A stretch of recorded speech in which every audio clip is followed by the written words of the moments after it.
Almost every person who has embarked upon the drawing journey, they go through the canon event of just making drawings which look flat. And obviously, there are a lot of variables that you have to kind of balance to make sure that the drawings do look realistic to an extent. But I think the one thing that it boils down to is just your values. So, in this video, we're going to talk about value relativity and how just making sure that the value relationships between the two values that you're putting down is in the correct place, because like that is what makes or breaks your drawing. And it is very interesting because I've been learning how to like paint and just like getting good at the foundational exercises, just like painting spheres and making color charts and everything like that. It's very interesting because like even in painting, and it's very apparent in painting, like how colors and values work in context and not just by themselves alone. But it's very interesting to know that if you cannot guess the value of the color correctly, then it's really not going to be an easy task for you to get the hue right. And I think it's really fun to notice how the perceived color, it just changes the effect that it has on the viewer just based upon the environment that it is sitting in.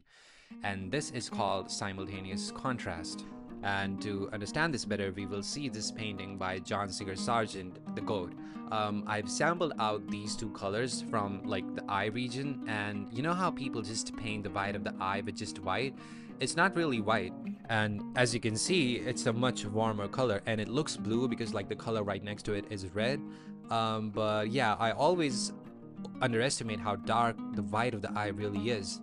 And I think it's so much more difficult to notice like the subtle changes in temperatures when hue is involved in a color, hence painting is so much more difficult than drawing.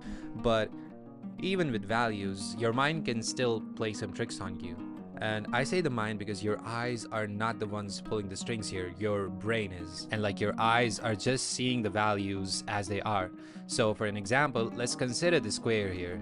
It looks really light if the value surrounding it is darker, and if the value surrounding it is really lighter compared to it, then it looks dark. So context is everything.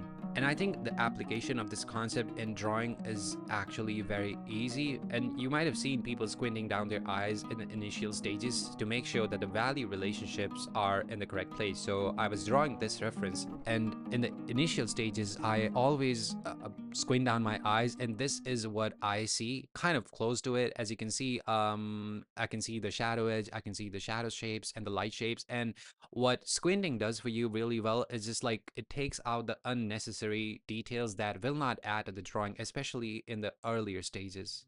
So you can see most artists are going to work on their forms and the values over time, not really committing themselves to one particular area, because what it does, it kind of makes you tunnel vision. You focus on one area for too long and you can kind of misjudge the values.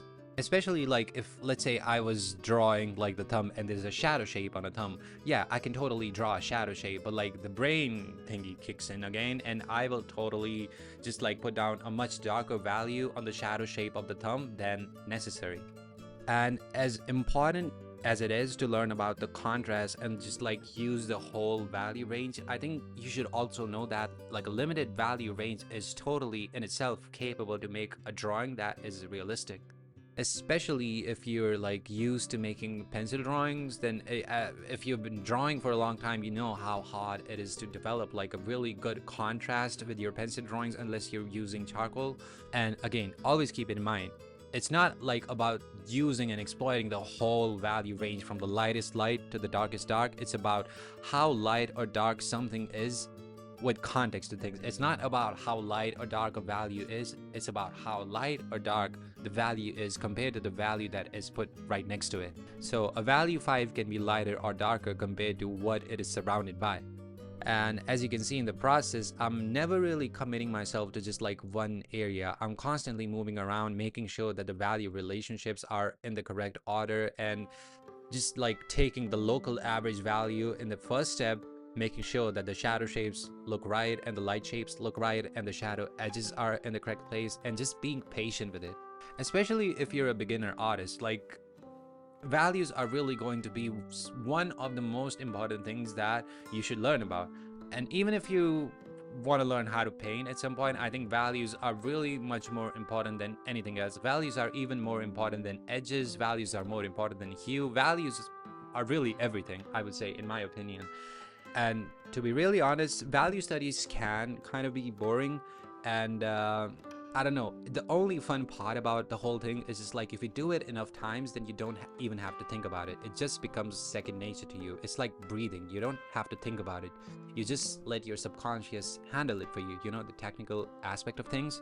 But yeah, just do it, you know? That's what I would say. Like, even if it's like 30 minutes a day, just do it. People just don't do things. They're afraid to make shitty drawings, and you kind of have to get over that fear. Like, so what if you make a bad drawing? Like, you zigged when you should have zagged. Like, it's okay as long as you're zigging forward, I would say. But yeah, hopefully you learned something from this video, and I will see you in the next one.